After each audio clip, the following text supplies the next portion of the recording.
ഇത് നമ്മൾ ചെയ്ത MACD ക്രോസ് ഓവറിന്റെ ഇതാണ്. 3000 രൂപ ഇവിടെ തന്നെ എക്സിറ്റ് ആയത്. നമ്മൾ യൂണിവേഴ്സൽ എക്സിറ്റ് കൊടുത്തിട്ടാണ് 3000 രൂപ. അത് ഞാൻ കാണിച്ചു തരാം. 12-ാം തീയതിയാണ് നമ്മളിത് ഡിപ്ലോയ് ചെയ്തത്.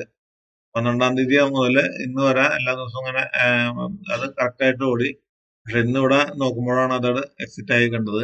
ഇവിടെ 12-ാം തീയതി യൂണിവേഴ്സൽ എക്സിറ്റ്. പക്ഷെ യൂണിവേഴ്സൽ എക്സിറ്റ് കഴിഞ്ഞതിന് ശേഷം ഞാൻ നോക്കി എന്താണ് എക്സിറ്റ് ചെയ്തത്. നമ്മളവിടെ 3000 രൂപയാണ് പ്രോഫിറ്റ് ആയാലും എക്സിറ്റ് ആവണമെന്ന് കൊടുത്തിരുന്നത്. 12-ാം തീയതി മുതൽ ഇതുവരെ ഓടി. അതിനുശേഷം ഇന്ന് എക്സിറ്റ് ആയതിനു ശേഷം 2 മിനിറ്റിന് ശേഷം വീണ്ടും റീആക്ടിവേഷൻ കൊടുത്തിട്ടുണ്ട്. നമുക്ക് നോക്കാതെ റീആക്ടിവേറ്റ് ആവുമോ എന്നുള്ളത്. ഞാനത് റെക്കോർഡ് ചെയ്ത് നിങ്ങളെ കൂടി കാണിച്ചു തരാൻ വേണ്ടിയിട്ടാണ്. ഇവിടെ നമ്മുടെ കണ്ടീഷനിൽ നമ്മൾ 3000 രൂപ യൂണിവേഴ്സൽ എക്സിറ്റിൽ കൊടുത്തിട്ടുണ്ട്. 3000 രൂപ കൊടുത്തിരിക്കുന്നു. ഈ 3000 രൂപ ആയപ്പോഴാണ് ഇത് എക്സിറ്റ് ആയത്. നമ്മളത് റീആക്ടിവേറ്റ് കൊടുത്തിട്ടുണ്ട് 2 മിനിറ്റ് എന്നുള്ളത്. 2 മിനിറ്റ് ആയപ്പോൾ അത് റീആക്ടിവേറ്റ് ആയി.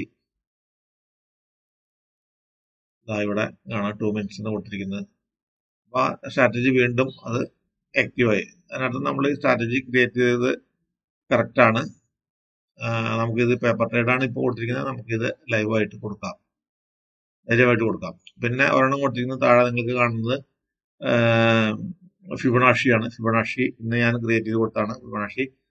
ഇതായത് നിങ്ങൾക്ക് കാണാം സുഖമായിട്ട് എൻ്ററായി. അത് 2 സൈഡും വീണിട്ടുണ്ട്. അത് ഞാൻ കാണിച്ചു തരാം.